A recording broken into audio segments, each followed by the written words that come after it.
అలసి పోరాడుతున్నాను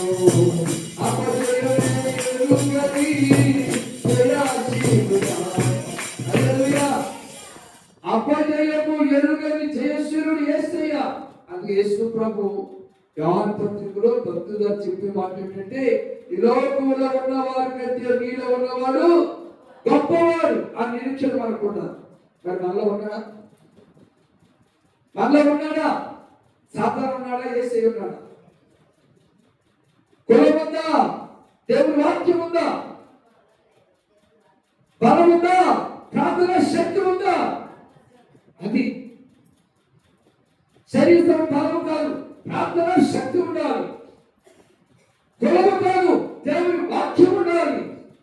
సాతాను కాదు, జీవం కలిగిన దేవుడు ఉండాలి. చప్పుడు దేవుడు ఏర్పరుచుకుందాం.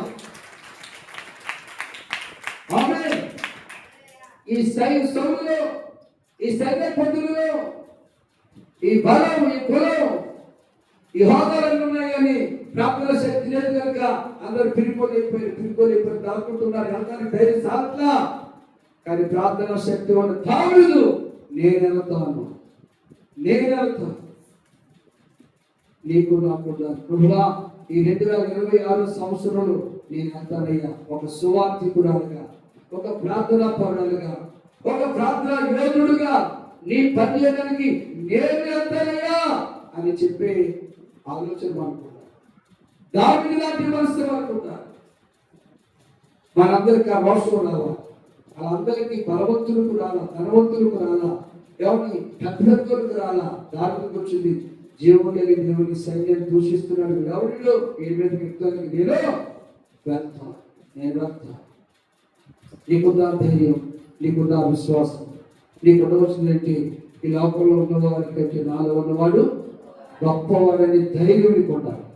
ఆ ధైర్యం నీకు నాకు రావాలంటే మనం మోకాళ్ళకు పని చెప్పాలి. మోకాళ్ళ ప్రార్థన ఫలించు ద్రాక్ష. మనం ప్రార్థనలో ఎదగాలి. ప్రార్థనలో ఎదిగిన ప్రతి ఒక్కరికి కూడా ఈ శరీరത്തിന് అర్హత, ఈ రక్తం త్రాగి యోగ్యత, జీవం గల దేవుడు మనకి ఇష్టం. ఆయనే రాత్రి మాట్లాడాడు కదా, ఏమన్నాడు?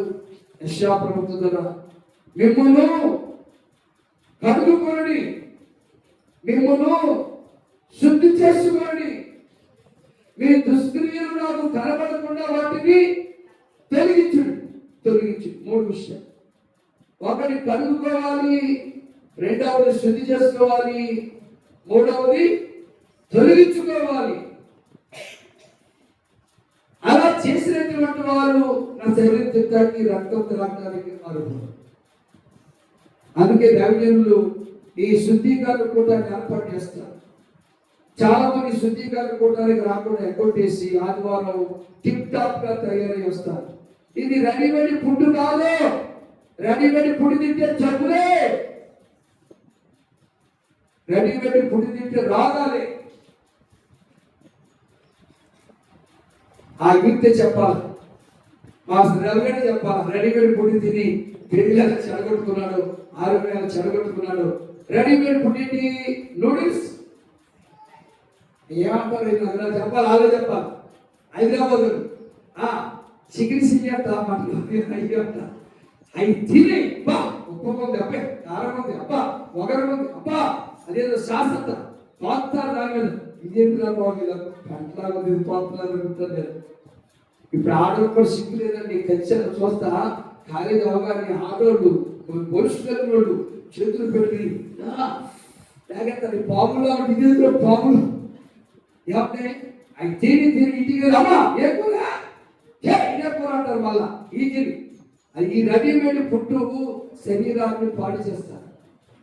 అలాగే రెడీమేడ్ గా వచ్చి ప్రభు శరీరం తిరగకూడదండి. రెడీమేడ్ గా వచ్చి ప్రభు రక్తం తాగకూడదండి. మా వాడు వచ్చాడు ఇప్పుడు రెడీమేడ్ గా మన దుబాలో ఇవ్వకూడదు. నాకు అర్థం కావట్లా. ఎవరిని అలా రాకూడదు. రాత్రి రావాలి.